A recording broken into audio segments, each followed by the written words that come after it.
نسخہ بہت سمپل ہے.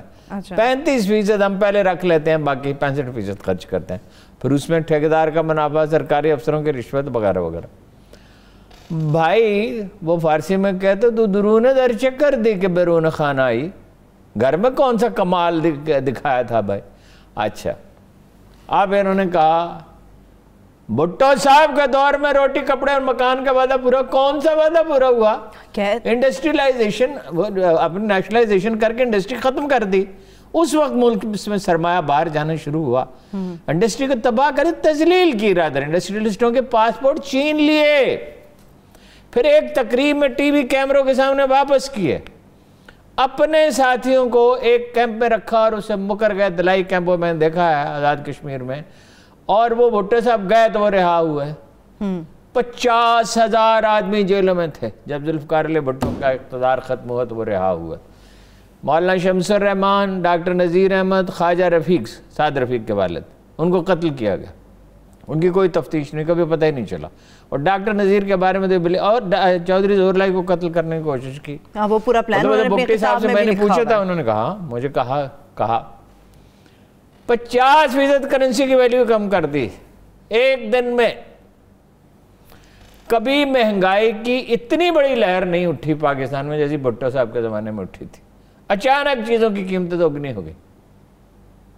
ٹھیک ہے, صنعتوں میں جھگڑے ہر وقت مزدوروں کے, بھائی مزدوروں کے حقوق کا دفاع کرنا تو اچھی بات ہے, وہ تو ٹھیک ہے, لیکن اگر فیکٹری چل ہی نہیں رہی تو پھر کیا؟ تو معاشی ترقی تو ہمارے ہاں دیکھیے نا, کبھی کوئی جامع ماڈل بنا ہی نہیں.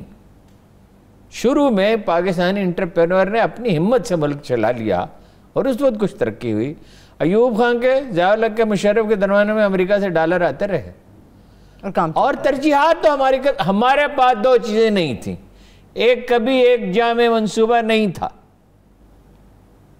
ٹھیک ہے, اور ترجیحات واضح نہیں تھی. جامع منصوبے بھی نہیں تھے. یہ نمبر 1 یہ کام ہونا چاہیے. نمبر 2, نمبر 1 تو وہ کام ہونا چاہیے, وہ انڈسٹری لگنی چاہیے جس سے جابز پیدا ہوں. درست بات ہے. جس سے تعلیمی ادارے بھی اس طرح, یہ BA MA کی ڈگریاں لے کے لوگ پھر رہے ہیں.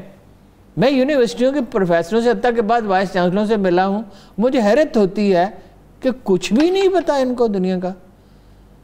بھائی آپ وہ 10 ادارے نہرو نے بنائے تھے ٹیکنیکل, جن سے الٹیمیٹلی انہیں فائدہ ہوا. ٹرینڈ ورکر چاہیے انڈسٹری کے لیے, انجینئر چاہیے, سائنسدان چاہیے.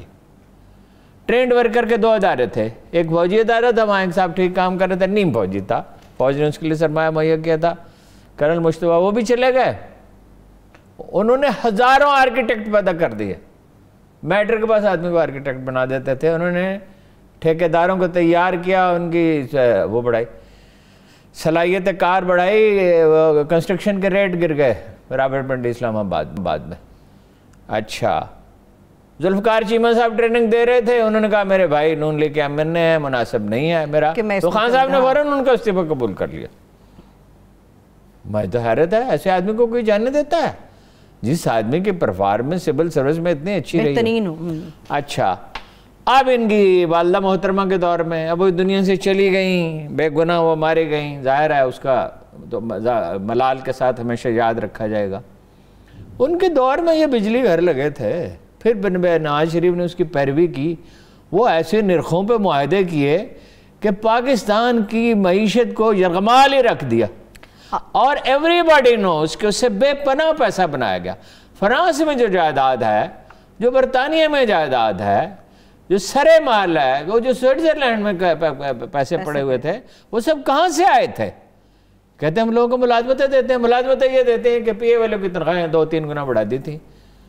ہاں جی, وہ 40 ارب روپے اس پہ ہمارے جاتے ہیں. چلیے ہارون صاحب, کیا کام کیا کیا ہے؟ تھر کے لیے جو گندم ہے وہ یہ کھا جاتے ہیں, ان کو نہیں دیتے. ٹھیک ہے ہارون صاحب, چلیے یہ سب باتیں آپ کی قابل قبول ہیں, تسلیم کی جا سکتی, واقعی ایسا ہوا, مگر یہ تو ماننا پڑے گا کہ عوام کا درد پیپلز پارٹی کے اندر ہے. ان کی والدہ واپس آئیں عوام کے لیے, وطن کے لیے. بلاول بھٹو کہتے ہیں ان کو جان کا خطرہ تھا, مشرف کا دور تھا, ان کو آفر کی. اقتدار کے لیے واپس آئیں نا, اقتدار کے لیے کیا لنگے نہیں لڑتے رہے, مرتے نہیں رہے, بیٹے باپ کے خلاف بغاوت نہیں کرتے رہے. یہ عوام کی محبت نہیں تھی. عوام کے لیے انہوں نے کیا کیا؟ دولت سمیٹی, بلاول ہاؤس کے گرد الزام ہے جس کا یہ جواب نہیں دیتے کہ 22 مکان جو ہیں وہ کون تھا؟ عزیر بلوچ، اس کے ذریعے خریدے. 30,000 ایکڑ زمین کا الزام لگایا جاتا ہے وہ خریدے. شوگر ملیں آ گئی. زرداری صاحب کے پاس روپیہ کہاں سے آ گیا تھا کہ شوگر ملیں لگ گئی اتنی بہت ساری؟ وہ ابھی ان کا بلاول کا بھی نام تھا. کتنے کیسز میں بہت سارے پراپرٹیز کے اندر. پھر یہ کن وعدوں کی بات کر رہے ہیں کہ ہم نے جو وعدہ کیا پیپلز پارٹی نے پورا کیا؟ کوئی پورا کیا ہی نہیں کبھی. مطلب چینی آپ بازار سے آج جا کے خریدتے ہیں، مہنگی ضرور ہے. اس زمانے میں راشن کارڈ پہ چینی ملتی تھی. چینی بازار میں نہیں ملتی تھی بھائی. جب آپ نے انڈسٹری ساری سرکار، آج بھی وہ اس کی قیمت ہم چکا رہے ہیں. یہ وہ رہائشی کالونی بن گئی ہے پیپلز پارٹی کی اور ایم کیو ایم والوں کی. سٹیل مل کے کارکنوں نے دن رات محنت کی. اور وہ تو انہوں نے 1 منٹ بھی نہیں کام کر رہے کئی سال سے. دن رات محنت انہوں نے کون سی کی؟ پھر بھی حکومت اور اس میں اتنی کرپشن کی ان کی والدہ محترمہ کے دور میں، والد صاحب کے دور. اچھا ان کے والد صاحب کے دور میں شہر ترقی کیا تھی؟ عمران خان کو تو کہتے ہیں کم ہے. اس میں تو کرونا بھی ہے نا. میں خان صاحب کو بری ذمہ نہیں قرار دیتا. ان کی بھی کوئی تیاری نہیں تھی. وعدے تھے. یہ بات وہ ٹھیک کہتا ہے. وعدے نعرے ہی نعرے. ہاں جی. چلیے اکانومی کیسے بہتر ہوگی اس کے اوپر میں ہارون صاحب بات کرتی ہوں، مگر جو بہت بڑی خبر ہے اس کے اوپر تو آئے ہارون صاحب. چائنا کی اتنی بڑی خبر ہے، اس کا تو کچھ بتائیں کہ وہ بڑی خبر ہے، وہ بھی آپ کو بتاتا ہوں. چلیے چائنا کی خبر تو دیکھیے نا، تاریخ بدل رہی ہے. اس کا ایک منظر آج سامنے آیا. دیکھیے وہ کون سے میزائل تھے پہلے؟ بیلسٹک میزائل تھا بنایا ہوا چینیوں نے جی. اور سپر بھی تھا ہارون صاحب. سپر سونک پہ پہلے تھا، اب ہائپر. وہ ایٹمی مواد جو ہے نا وہ بیلسٹک میزائل لگے گا. اس میں ہائپر سونک میں فرق یہ ہے کہ بیلسٹک میزائل ایک کورس بناتا ہے، یہاں سے چلا یوں اوپر جائے گا، یوں ایک کورس بناتا ہوا جاتا ہے. یہ جو ہے یہ اس طرح کو یہ اتنا اوپر نہیں جاتا. ہائپر سونک کی بات کر رہے ہیں. ہاں. اور آواز کی رفتار سے 5 گنا زیادہ رفتار ہے. اچھا اس پہ تو امریکیوں نے کام کیا، اس کو روک سکتے ہیں کروز اور بیلسٹک میزائل کو. لیکن اس کے بارے میں ہم نہیں جانتے کہ اس کو وہ روک سکتے ہیں یا نہیں روک سکتے. پینٹاگان نے اس پہ احتجاج بھی کیا. احتجاج سمجھ نہیں ہے ان کا کیا، وہ خود بھی اس پہ کام کر رہے ہیں. اپنا اس میں آرٹیفیشل انٹیلیجنس میں، مصنوعی ذہانت میں، جس میں مشین کو میسج کنوے کرتی ہے. غور فرمایا، جنگیں سپاہیوں کے ذریعے نہیں لڑی جائیں گی، مشینوں کے ذریعے لڑی جائیں گی.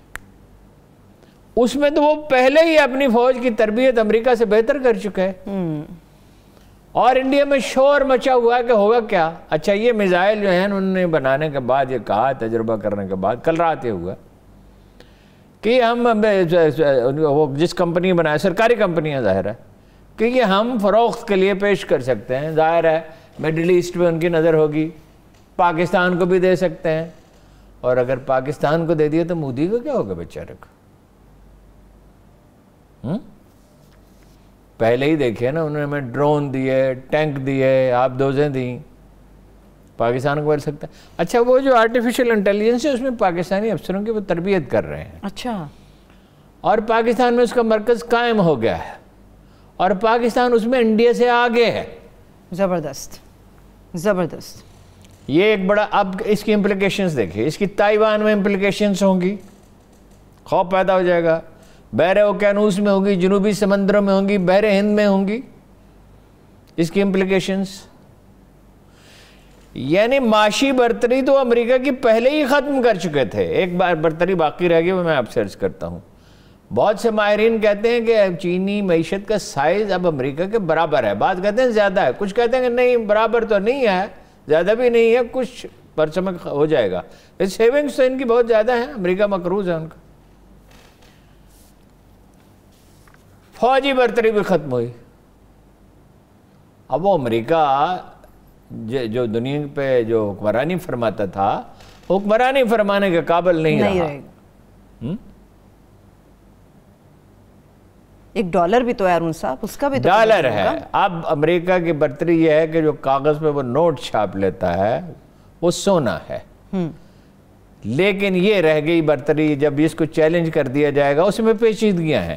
مثلا یہ یورو کے ساتھ کر سکتے ہیں، مگر یورو میں کریں گے تو چین کے اپنے آدھے ریزرو ڈالر میں ہیں، تو اس میں پیچیدگیاں ہیں۔ لیکن بہرحال جہاں اتنی بہت سی کامیابی انہوں نے حاصل کر لیں، ایک دن اس میں بھی کوئی راستہ نکل آئے گا۔ جب قدرت کا کوئی منصوبہ ہوتا ہے، کوئی چیز، کسی سپر پاور کا زوال آتا ہے، یا کسی آدمی کا یا قوم کا، کسی قبیلے کا، تو بتدریج اس کے امریکہ اب زوال پہ ہے، اور چین جو ہے وہ دوسرے دگنی سرمایہ کاری کر رہا ہے۔ ٹھیک ہے، لیکن ہارون صاحب یہ بھی کہا جا رہا ہے کہ یہ میزائل کے اندر جس کے اوپر امریکہ زیادہ حواس باختہ ہو رہا ہے، اس میزائل کو ٹریس کرنا بہت مشکل ہے، تقریباً ناممکن ہے نا۔ وہ تو پاکستانی میزائل بھی نہیں ٹریس ہو سکتے۔ وہ تو اس وقت میں نے رپورٹ پڑھی تھی جب یہ فوجیں آمنے سامنے تھی کہ امریکیوں نے بڑی کوشش کی میں پاکستانی میزائل ٹریس کرنے کی، میں ٹریس نہیں کر سکتا۔ ٹھیک ہے، آپ برہموس کی بھی بات کر رہے تھے، انڈیا سے بلانگ کرتا ہے برہموس میزائل، جس کی برہموس وہ روس کے ساتھ مل کے بنا رہے ہیں، اور مگر چینیوں نے کہا ہے کہ یہ اس سے بہتر ہے، اس سے ایڈوانس ہے، یعنی اس کی ٹیکنالوجی اس سے بہتر ہے۔ ٹھیک ہے، تو پاکستان کو اب اس کے لیے کوشش کرنی چاہیے کہ چائنا سے بات کریں۔ وسائل کا مسئلہ ہے نا، ظاہر ہے ہر چیز دنیا میں کوئی چیز مفت تو نہیں ملتی، تو پھر امریکی دباؤ سے پاکستان نکل جائے گا ہارون صاحب، یہ ہم تسلیم کر سکتے ہیں؟ امریکی دباؤ سے ہم کافی نکل چکے ہیں، اور جتنا دباؤ باقی ہے امریکہ اس کا بندوبست کر رہا ہے۔ وہ جب آتے ہیں IMF پہ تو پھر بات کرتے ہیں۔ امریکی لابی اسی لیے تو چیخ رہی ہے، اسی لیے کہہ رہے دیکھیں عمران خان کی غلطیاں، ناکامیاں اپنی جگہ پہ، لیکن چیخ کیوں رہے ہیں؟ اس کو نکالو۔ اسی لیے کہ امریکی لابی تو یتیم ہو جائے گی بالکل۔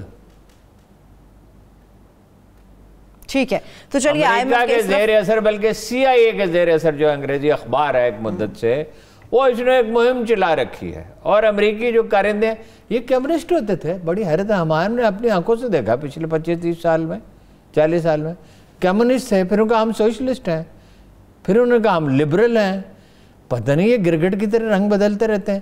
اب یہ امریکہ نواز ہے، اب کہہ رہے ہیں یہ ہم سول بالادستی، سول بالادستی، جس طرف کی ہوا 3 سال سے چیخ رہے سول بالادستی، اب کہہ رہے ہیں ہم فوج کے ساتھ ہیں۔ جس طرف کی ہوا چلی ہارون صاحب یہ اسی طرف چلی جاتے ہیں۔ اور یہ صرف اب دیکھیے، اب آپ سیاست پہ بات آ گئی تو اس کو کر لیں۔ ٹھیک ہے، اپوزیشن بھی کیا سگنل دے رہی ہے؟ اپوزیشن کہہ رہی ہے جناب اسٹیبلشمنٹ کو ہر بات قبول ہے، جو آپ کی فرمائش قبول، آئین میں ترمیم کرنا چاہیں کر لیں، جو کریں، اس سے پٹھان سے نجات دلائیں، عمران خان سے، ہاں، 4 سال بعد الیکشن کرا لیں۔ یہی اپنا جو امریکہ نواز اور بھارت نواز دانشور وہ کہہ رہے ہیں۔ میں پھر کہتا ہوں عمران خان نے جو غلطیاں کی ہیں اس کی قیمت وہ چکائے گا، ابھی 133 میں بہت مشکل پیش آئے گی۔ یہ لاہور کے بائی الیکشن کے، جی، جہاں بھی الیکشن ہو گئے، مہنگائی بہت بڑھ گئی ہے، اگرچہ اس کے عوامل پہ ہم کافی بات کر چکے ہیں، دنیا بھر میں مہنگائی بڑھی ہے، ابھی اور بڑھے گی۔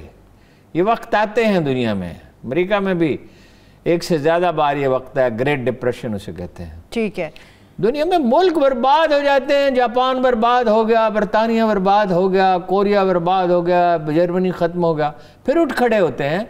ہمارے ساتھ مسئلہ یہ ہے کہ ہم نے اپنے مسائل کا نہ کوئی جامع تجزیہ کیا، نہ ترجیحات متعین کی، اور نہ ترقی کا راستہ اپنا متعین۔ ٹھیک ہے ہارون صاحب، امریکہ سے لوگ آتے بھی ہیں، یہاں پر ملتے بھی ہیں، ملاقاتیں بھی ہوتی ہیں، اور یہی گمان ہوتا ہے کہ شاید امریکہ اور پاکستان کے درمیان جو گرم جوشی کسی نہ کسی حد تک نظر آئے، تعلق کیوں نہیں ٹھیک ہو پاتا امریکہ اور پاکستان کے درمیان؟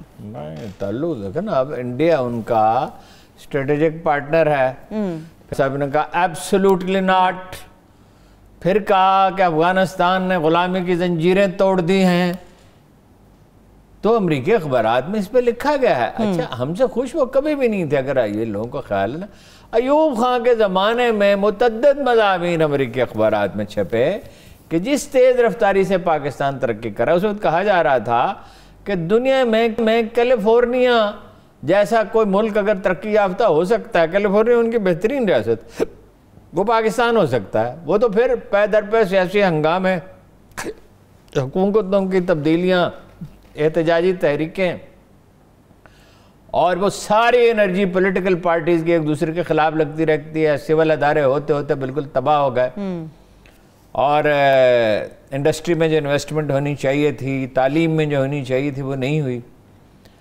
لیکن اس وقت بھی یہ خطرہ ہے۔ دیکھیے، امریکہ مسلم دشمنی کی تاریخ آج سے شروع نہیں ہوتی ہے، افریقہ سے جو لوگ پکڑ کے لائے گئے تھے ان میں سے بیشتر مسلمان تھے، جن میں سے آدھے راستے میں مر گئے، ان کو زبردستی عیسائی بنایا گیا۔ وہ روٹس کتاب آپ پڑھیں۔ پھر آپ کو پتا ہے کہ ترکوں کی اور امریکیوں کی 2 جنگیں ہوئیں لیبیا میں۔ امریکی نیوی کے جو ان کا ترانہ ہے اس میں اب بھی اس کا ذکر ہے کہ لیبیا تک ہم لڑتے رہے۔ کیا لڑتے رہے؟ دونوں دفعہ گئے وہاں، جیسے عراق سے نکلے جوتے کھا کے، اسی طرح وہاں سے نکلے معافی مانگ کے۔ وہ یہاں یہ جو راستہ تھا نا جو ترکی کا سمندری، یہ وہ استعمال کرنا چاہتے تھے دونس سے، انہوں نے اجازت نہیں دی۔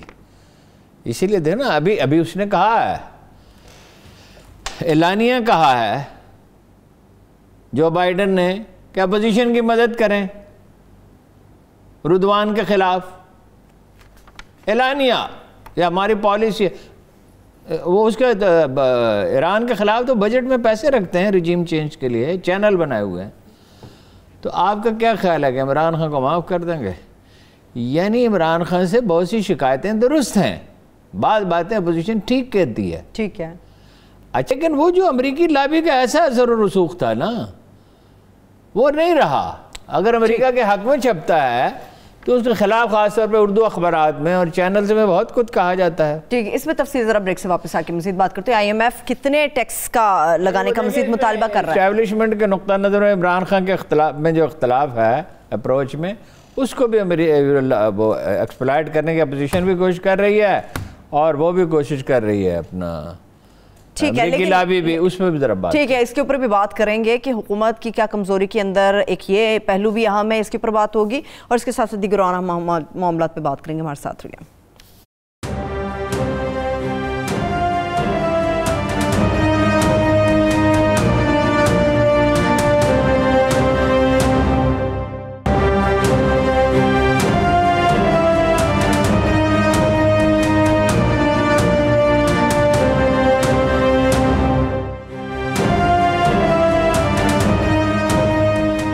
بریک کے بعد ایک بار پھر سے آپ کو خوش آمدید کہیں گے۔ ہارون صاحب، آپ نے D G I S I کے معاملے کی بات کی، میں اسے تنازع تو نہیں، یقین طور پہ کہیں گے وہ ایک اختلاف ہے، حکومت کو کمزور کرنے میں کتنا وہ اس کا عمل دخل ہے؟ اختلاف تو ہے نا، دیکھیں اختلاف تو اس میں بھی ہے، عثمان بزدار پہ بھی 2-2.5 سال سے وہ کہہ رہے ہیں کہ اتنا بڑا صوبہ یہ نہیں چلا سکتے، ان کی صلاحیت نہیں ہے۔ امریکہ کے معاملے میں بھی اسٹیبلشمنٹ میں نقطہ نظر تھوڑا سا مختلف ہے، اس میں بیشتر لوگ یہ سمجھتے ہیں امریکہ کو انگیج رکھنا چاہیے، اتنے سخت بیانات دینے کی ضرورت نہیں ہے، جو آپ نے اچیو کر لیا جی، لیکن اس طرح کے بیانات دینا کہ زنجیریں توڑ دی ہیں اور یہ ہے اور وہ ہے فلاں ہے، ہاں جی، اور ایبسولوٹلی ناٹ، مطلب اس کو نرم الفاظ میں کہا جا سکتا تھا، سیاست میں یہ احتیاطیں ملحوظ رکھنی پڑتی ہیں۔ اس میں بھی میرا خیال ہے، اس میں جتنے لوگوں سے پوچھتا ہوں اکثریت یہ کہتی ہے کہ یہ مسئلہ حل ہو جائے گا۔ اب بعض لوگ ایک عجیب بات کہتے ہیں، میری سمجھ سے وہ بالتر ہے، کہتے ہیں تاریخوں کا مسئلہ ہے کہ یہ تاریخیں جو ہیں بعض لوگوں نے مشورہ دیا ہے خان صاحب کو یہ کہ تاریخیں مناسب نہیں ہیں، کچھ عرصے انتظار کر لیں۔ اچھا ٹھیک، تو یہی کہا جا سکتا ہے بھئی غیر سیاسی عناصر سے مشورہ نہ کریں، سیاسی عناصر جو پالیٹکس کے مکینکس کو سمجھتے ہیں۔ اب اس کے 2 پہلو ہیں، ایک پہلو تو یہ میں نے آپ سے عرض کیا تھا کہ آئینی اختیار تو وزیر اعظم کا ہے۔ یہ بات ویسے میری سمجھ میں نہیں آتی کہ چیف آف آرمی اسٹاف نے ان سے مشورہ نہ کیا اور ایسے ہی اعلان کر دیا، یہ تو اس طرح کی کوئی غیر ذمہ دارانہ حرکت کی تو وجہ سمجھ میں نہیں آتی، اس طرح کی غیر ذمہ دارانہ حرکت تو نہیں کر سکتے وہ۔ اچھا پھر یہ ہے کہ آپ 3 سال 3.5 سال کہتے رہے ہمیں سپورٹ کیا، پھر آپ نے ان کو امبیرسمنٹ میں کیوں ڈالا؟ مطلب اس کا اعلان کرنے کی اور وزراء کو اس پہ بیان بازی کرنے کی، چودھری فواد کو یہ کہنے کی کیا ضرورت ہے کہ یہ وزیر اعظم کا اختیار ہے؟ ایوری بڈی نوز وزیر اعظم کا اختیار، تو یہ بیٹھ کے آپس میں طے کریں نا۔ اس سے اسٹیبلشمنٹ کو نقصان پہنچا ہے، اس سے عمران خان کی حکومت کو نقصان پہنچا ہے، اس سے ان کی پوزیشن کمزور، ان کی امیدیں جو ہیں وہ ہری ہو گئیں اپنا پوزیشن کی۔ اب وہ یہ کوشش کر رہے ہیں، امریکہ کو بھی یہ میسیج دے رہے ہیں، دیکھیے نا وہ امریکی کونسل جنرل نے ایک تو خاموشی سے ملاقاتیں، اعلانیہ ملاقاتیں کس لیے کی؟ یہ عمران خان کو بتانے کے لیے، وہ جب وہ آئی تھی وینڈی شرمن تو عمران خان سے ملنا چاہتی تھی نا، وہ نہیں ملے، عام طور پہ وزیر اعظم مل لیتے تھے، لیکن جو تعلقات کی نوعیت ہو گئی ہے، دیکھیے نا کر کیا رہے ہیں اچھا بعض لوگ تو یہ لکھ رہے ہیں نا حکومت گئی، حکومت ایسے گئی تاثر بھی یہی جیسے یہ ہے کہ یہ برتن اٹھا لیے گئے، ہاں جی یہ کپڑے دھوبی کو بھیج دیے ہیں، وہ کھانے کا آرڈر کر دیا ہے. اس طرح حکومت نہیں جاتی. حکومت جب جاتی ہے کوئی متبادل منصوبہ بنتا ہے. کیسے نواز شریف ایکسیپٹیبل ہو سکتے ہیں؟ پہلی بات تو یہ ہے کہ نواز شریف کی بھارت نوازی کو یہ اسٹیبلشمنٹ کیسے قبول کرے گی اور یہ عوام کیسے قبول کریں گے، یہ بتا دیں. کوئی مجھے یہ بتا دے کہ وہ آئے حکومت کرے تو میرے جیسے لوگ جو ہے کروڑوں کی تعداد میں وہ مر جائیں گے کیا؟ زندہ نہیں ہوں گے؟ وہ پوچھیں گے نہیں کہ جندال کے گھر آپ کس لیے گئے تھے، ٹھیک ہے، اور آپ کا گھر مودی کس لیے آئے تھے، وہ پوچھیں گے نہیں؟ مذاق ہے کوئی؟ پوچھیں گے. اچھا ایک لفظ نہیں کہتی مریم مودی کے خلاف. آزاد کشمیر مقبوضہ کشمیر میں 1 لاکھ گردنیں کاٹے گئیں، اربوں ڈالر کی جائیدادیں جلا دی گئی، باغات جلا دیے گئے، کھیت جلا دیے گئے، مارکیٹیں جلا دی گئیں، ہزاروں بچے بچیاں چھوٹی عمر کے کم سن بچے بچوں اس پہ اس کے منہ سے کوئی بات نکلتی ہے؟ یہ فیصل آباد کے جلسے میں عمران خان پہ جو چاہے شوق سے تنقید کرے، عمران خان کو فرشتہ تو نہیں ہے کہ اس پہ تنقید کرنے کو کوئی برا من ہے. مودی کے خلاف ایک لفظ بھی نہیں کہتے. اچھا ایک تو یہ ہے، ایک یہ آ گیا بلاول صاحب ہماری حکومت بنے گی 4 صوبوں میں. وہ پنجابی کے محاورے لٹ پئی ہے، ہاں جی وہ کدھر سے بنیں گے؟ آپ کے ووٹ کہاں ہیں؟ اچھا اس کو یہ ایکسپلائٹ کریں. اختلاف تو نقطہ نظر میں ہے، لیکن اگر اس کا جائزہ لیا جائے ٹھنڈے دل سے تو میرا خیال ہے کہ وہ طے ہو جائے گا. اختلاف اس کا زیادہ امکان ٹھیک ہے. اللہ یہ کہ کوئی حادثہ ہو تو حادثہ ہو، یہ کوشش پوری کرے گی، اپوزیشن بھی کرے گی، امریکی لابی بھی کرے گی کہ ہو، لیکن حاصل ملک کو کیا ہوگا؟ عمران خان صاحب تو کوئی تیر نہیں مار سکے، صلاحیت ہی نہیں ہے، نہ ان کے ساتھیوں میں یہ صلاحیت ہے، نہ بزدار یہ کر سکتا ہے، نہ وہ پختونخوا کا وزیر اعلیٰ کر سکتا ہے. بلوچستان کی صورتحال آپ کو معلوم ہی ہے، اگرچہ بدترین حکومت شاید سندھ کی ہے تو، لیکن اگر سٹیبل ہی نہیں رہا ملک، خدا نخواستہ. اب آپ یہ کریں، دیکھیں امریکی کیا کر رہے ہیں، 500 ارب کا ٹیکس لگائیں، 300 ارب تک تو یہ مان گئے کہ چیزوں کی قیمتیں تو بڑھا دی. آئی ایم ایف نے بہت حکومتوں کو رسوا کیا، بہت خراب کیا، جہاں یہ داخل ہو جاتے ہیں تباہی کے علاوہ کچھ نہیں ہے وہاں. اپنی معیشت ہم نے خود تعمیر نہیں کی، قصوروار تو ہم خود ہیں. اچھا لیٹن امریکہ میں کتنے ملک انہوں نے برباد کر دیا، ارجنٹینا سمیت. اچھا اب وہ گرے لسٹ سے ہمیں نکال نہیں رہے، پریشر، ٹھیک ہے، ایکسپلائٹ کر بلیک میلنگ کر رہے ہیں نا. انہوں نے کہا جی طالبان سے مذاکرات کرائیں، مذاکرات کرا دیے، ہمیں سیف ایگزٹ کا بندوبست کریں، آبرو مندانہ واپسی کا اس کا بندوبست کیا، جو بھی پاکستان سے ہو سکا اس میں کنٹریبیوٹ کر سکا اس نے. پھر امریکیوں کو اور دوسری جو مغربی اقوام ہیں ان کے جو لوگ ہیں ان کو نکلنے میں مدد دیں، ان کو نکلنے میں مدد دی، لیکن وہ اس دھونس کے عادی ہو چکے ہیں. اور مذاکرات تو ایسے ختم نہیں ہوئے، یہ غلط ہے اطلاع، مذاکرات جاری ہیں. دیکھیں بیچ میں شوکت عزیز کا مسئلہ آ گیا، یہ بھی خان صاحب کا کمال ہے بھائی، مہینہ پہلے 2 مہینے پہلے اس کو منتخب کراؤ.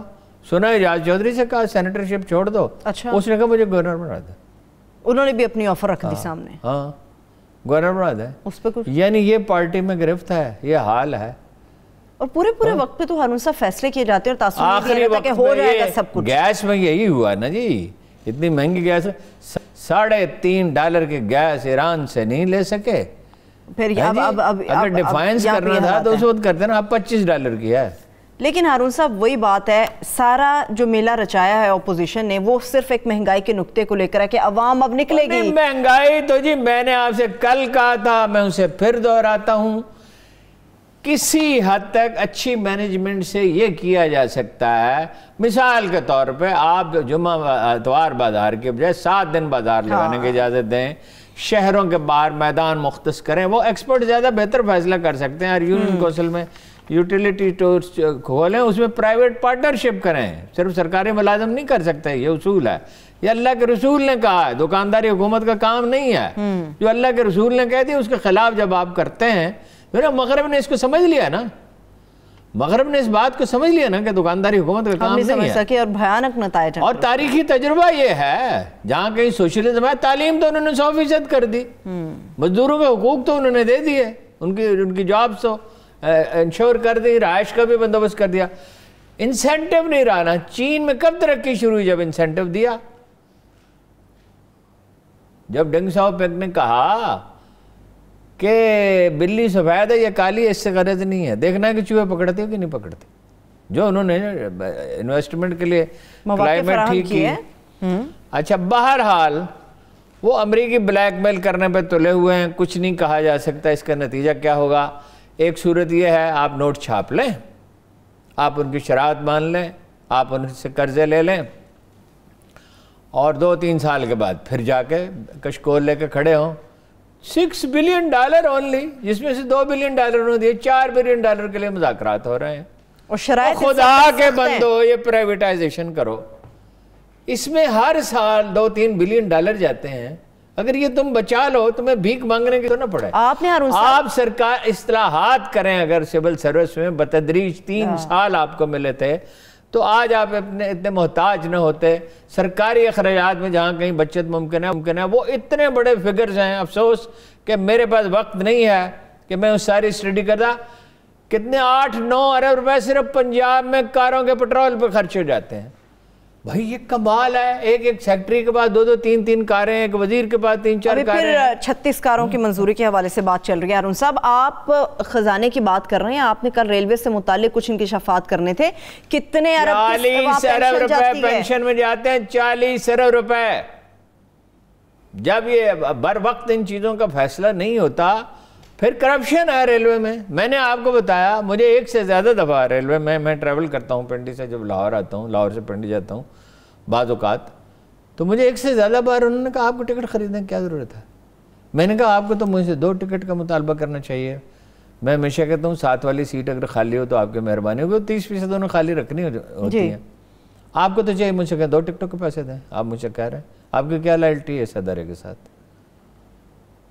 کرپشن الگ ہے, اور ہر سرکاری دفتر میں کرپشن. انویسٹمنٹ کہاں ہو رہی ہے؟ یہ جو 5,000 ارب روپے آیا اس سال باہر سے, 5,000 ارب روپے انویسٹمنٹ نہیں آتی. $32 بلین ہے. وہ سارے اس میں خرچ بھی کیے لوگوں نے, کھانا کھایا, لباس خریدا, بچوں کی فیسیں دی, بجلی اور گیس کے بل دیے. لیکن اس میں بہت سی بچے جو ہے وہ پراپرٹی میں گئے نا. انڈسٹری تو نہیں لگتی. آپ انڈسٹری لگا کیسے سکتے ہیں؟ 20-25 محکموں کو ڈیل کریں, بڑی موٹی کھال چاہیے. رشوت دیں, آپ رشوت بھی دیں, منت بھی کریں.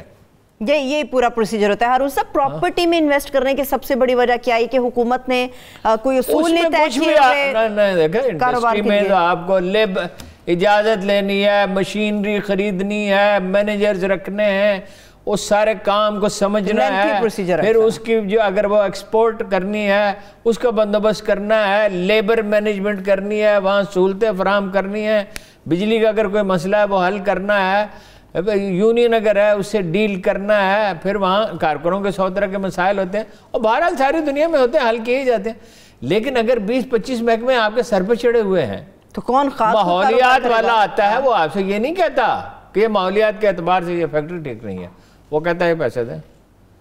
یہ ڈرائیو کا ہم روز روتے رہتے ہیں نا جی. اور یہ آج اس کا بیان پڑھ رہا تھا میں کل, اس کا ہم نے جو مسئلے 74 سال میں حل نہیں ہوئے تھے ہم نے کیے ہیں, بزدار صاحب کا. ذرا جا کے توسا میں دیکھا تو صحیح, ہزاروں ایکڑ سرکاری اراضی پہ قبضہ ہوا ہے, اور جو زرعی گریجویٹس کو زمینیں دی تھی ابھی تک الاٹ نہیں ہوئی, اور ان کے رشتہ دار جو ہیں وہ دھمکیاں دیتے پھرتے ہیں. بزدار صاحب کے بھائی دھمکیاں دیتے ہیں کیا یاد لے لو زمین. سب آپ نے بزدار صاحب تو بھی یہ کہتے ہیں ہم نے جو وعدے کیے ہم نے وہ پورے کر دیے, وہ بھی یہ دعویٰ کرتے ہیں. خبر آپ نے کوئی دعووں کا کیا, گجرات کی ایک خبر تھی وہ آپ کو بتایا, وہ یہ اس پہ اگر آپ بات کرنا چاہیں, اور IMF پہ, یہ گجرات میں کو ڈویژن بنانے کا ایک بہت قابل اعتماد ذریعہ کے ساتھ فیصلہ کر لیا گیا ہے, اور جون میں اس کا اعلان کیا جائے گا. بجٹ میں لوکیشنز ہوں گی.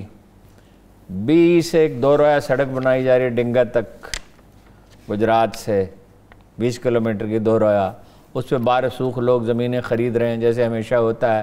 جیسے اس رنگ روڈ کی لاہور والے کی الائنمنٹ بدلتی رہی تھی, جیسے پنڈی والے کی بدلنے کی کوشش کی گئی, اور اس کو کتنا بڑھا دیا تھا اس کو. اور جیسے ہر پروجیکٹ میں ہوتا ہے, تو وہ میرا نہیں خیال کہ گجرات کو ڈویژن بنانا چاہیے. گجرات کو ڈویژن بنانے کا کیا مطلب ہے؟ بھائی ایک انتہائی قیمتی زرعی زمین ہے، لا تعداد دفاتر بنیں گے، آبادی بڑھ جائے گی، جو سرکاری ملازم ہوں گے ان کے گھر بنیں گے، ساتھ اس کے جیل میں اسے کیوں نہیں بناتے؟ کھاریاں سے تو سطح مرتفع شروع ہو جاتی ہے نا۔ تو وہ تو زمین جو ہے وہ بہت کم کاشت کے قابل ہے، اور پھر وہ یہ گجرات تو لاہور سے گجران والے سے بہت دور نہیں ہے، لیکن جہلم تو پنڈی سے بہت دور ہے، 110 کلومیٹر ہے، اور وہاں بنائیں، وہاں پانی کا مسئلہ بھی نہیں ہے، اب نہر بھی کھد رہی ہے اور زیر زمین پانی بھی ہے، اور وہاں بنائیں۔ یہاں بارسوخ لوگ زمینیں خرید رہے ہیں اور وہ 1000 روپے کے لاکھ روپے بنائیں گے، افسوسناک ہے، مگر یہی ہے۔ وہ UNDP کی رپورٹ پھر مجھے یاد آتی ہے کہ 2600 ارب روپے پاکستان ہر سال اشرافیہ پہ خرچ کرتا ہے، 2600 ارب۔ ٹھیک ہے، چلیے ارون صاحب میں آگے بڑھوں گی، سیاست کی اور بھی کچھ چیزیں ہیں، مگر ایک آخری سوال جو اکانومی سے متعلق ہے، چند ایسی چیزیں جو آپ کو لگتا ہے کہ یہ ہونی چاہیے فوری طور پہ تو کچھ کنٹرول کیا جا سکتا، مہنگائی کو، اکانومی کو کچھ بہتر کیا جا سکتا ہے؟ وہ تو میں بارہا عرض کر چکا نا، اب اس کی تکرار سے کیا حاصل ہے؟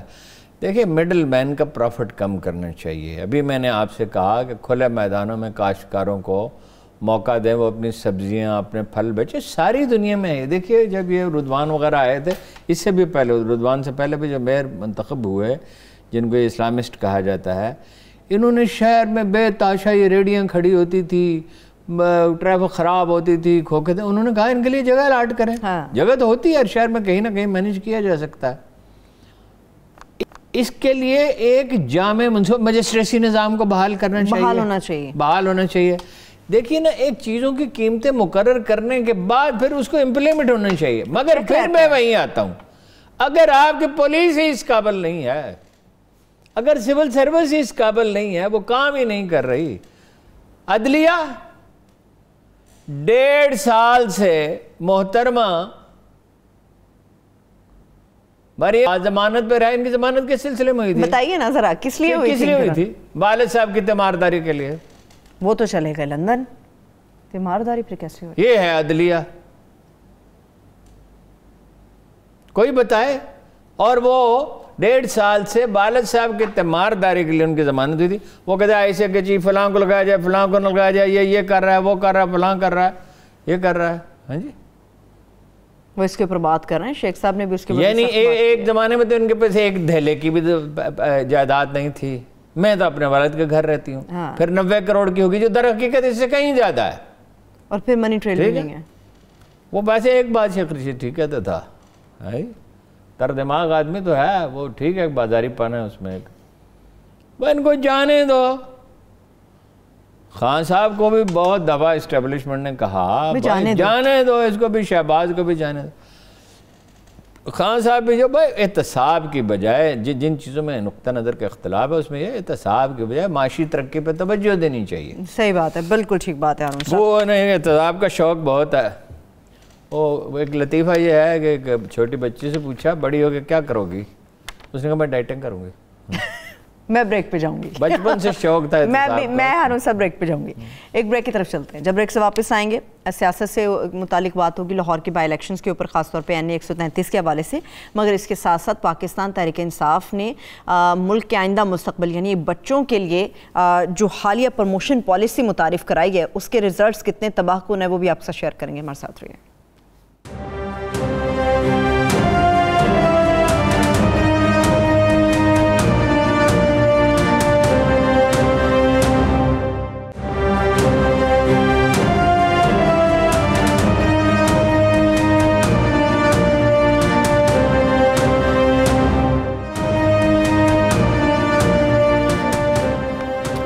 بریک کے بعد ایک بار پھر سے پروگرام میں ہم آپ کو خوش آمدید کہیں گے۔ ارون صاحب، پولیٹکس کے اوپر مجھے کچھ اور بھی بات کرنی ہے، جیسے کہ لاہور کا بائی الیکشن NA 133، کیا لگتا ہے کہ تحریک انصاف کا کتنا مناسب انتخاب ہے چیمہ صاحب اس سیٹ کے لیے، اور پرویز ملک صاحب کے انتقال کے بعد اس میں اختلاف تو ہے، لیکن وہ یہ کہتے ہیں کہ بھائی ہمیں ایک آسودہ حال آدمی چاہیے، یعنی پولیٹیکل پارٹیز نے اس سے کمپرومائز کر لیا ہے کہ الیکشن پیسے سے ہی لڑا جائے گا۔ یہ عجیب جمہوریت، الیکشن یعنی جو آدمی زیادہ پیسے یہ کہا کیسی جمہوریت ہے؟ جو آدمی زیادہ پیسے خرچ کر سکتا ہے، وہ ویسے ہلکے کو سمجھتے ہیں، اور سمجھدار ذہین آدمیوں نے سمجھا جاتا ہے۔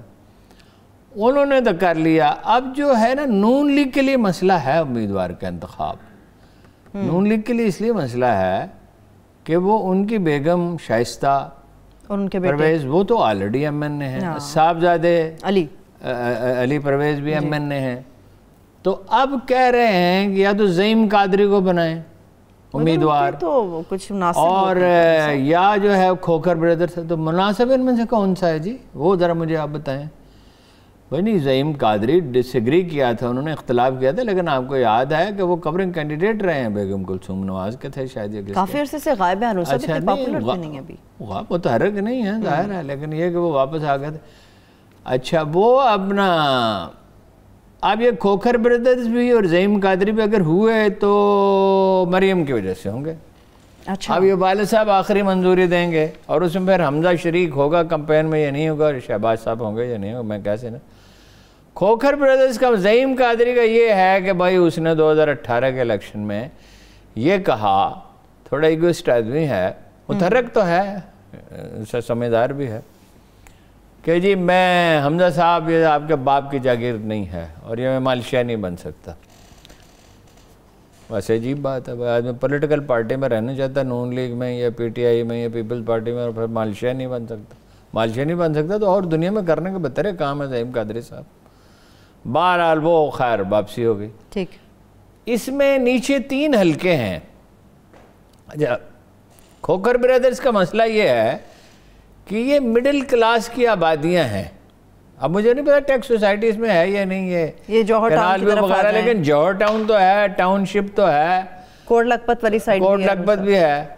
اب یہ مہنگائی تو ان پہ بڑی اثر انداز ہوتی ہے. اچھا دوسرا مسئلہ یہ کھوکھر بردرز کو دیتے تو یہ پچھلے 2 سال میں ان کا جو کریکٹر ہے جائیدادوں پہ قبضہ کرنے کا, یہ بہت اجاگر ہو گیا. کوئی مقدمہ صحیح تھا یا غلط تھا وہ الگ بات ہے, بہرحال چرچا بہت زیادہ ہو گیا. جوہر ٹاؤن وغیرہ میں تو خاص طور پہ جہاں بھی کوئی پلاٹ کا کیس ہے وہ ہے, وہ اس میں اکثر میں ان کا نام لیا جاتا ہے.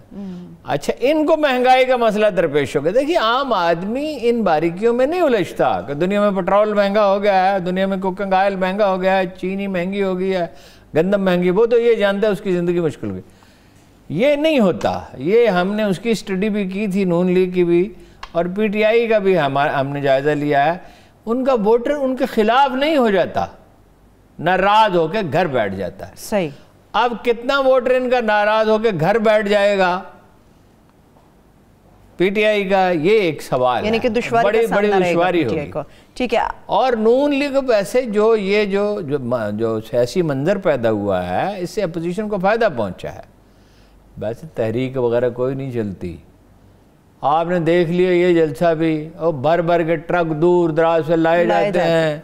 فیصل آباد میں بھی بے شمار, مطلب وہ ساری کوشش کرنے کے باوجود کہ وہ ان کو میسیج دے رہے ہیں بار بار کہ الیکشن ہونے والے ہیں, امیدواروں کو قبل. مجھے یاد ہے رانا نذیر صاحب ہوتے تھے, بعد میں تو انہوں نے پی ٹی آئی کو جوائن کر لیا, تو ان سے کہا کہ 10,000 آدمی لے کے آئے نواز شریف صاحب نے. اچھا.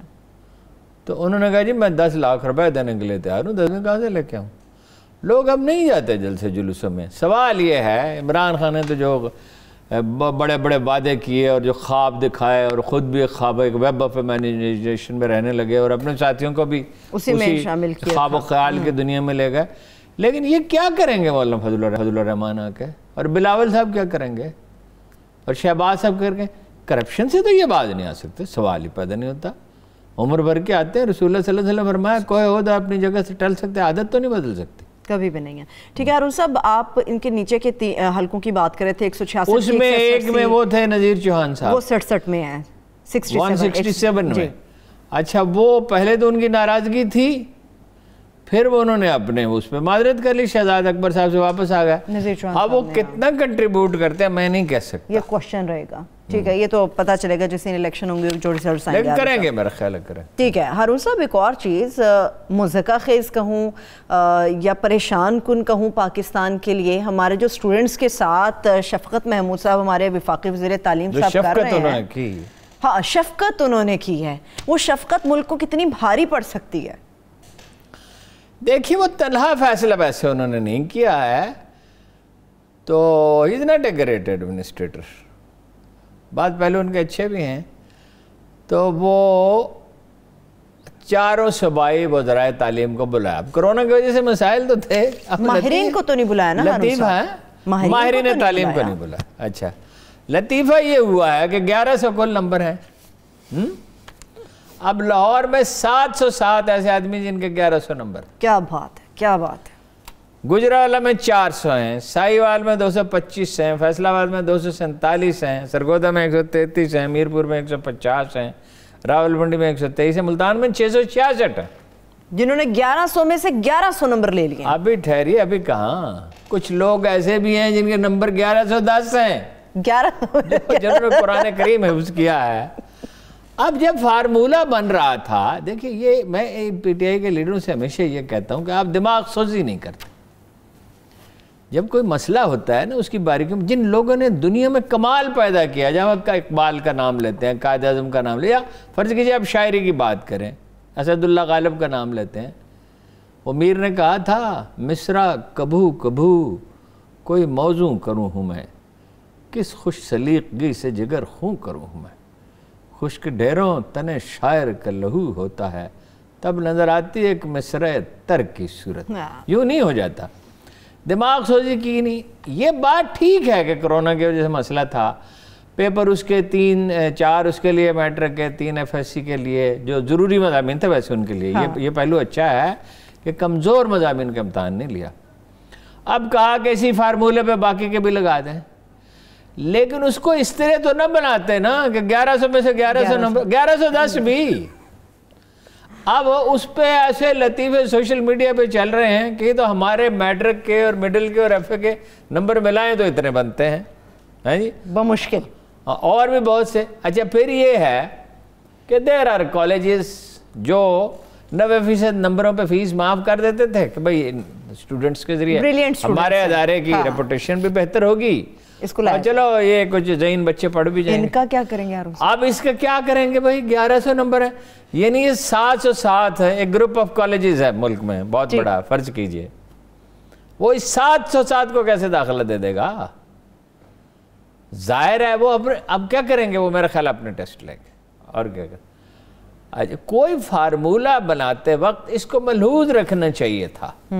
اچھا، پھر بورڈوں میں یہ ہے، سارے بورڈوں میں یہ ہوا، کراچی میں، اپنا حیدرآباد میں، ملتان میں، گجرانوالہ میں، لاہور میں، میرپور میں، سائیوال میں، راول پنڈی میں، ہر جگہ یہ ہوا.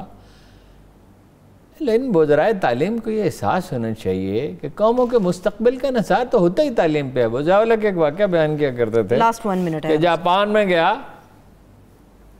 میں نے ان سے کہا آپ کی ترقی کا راز کیا ہے؟ اچھا، انہوں نے کہا ہمارے وسائل محدود تھے، ہم نے سب کچھ تعلیم کے لیے وقف کر دی اور وہاں سے ہماری ترقی کا آغاز ہوتا ہے.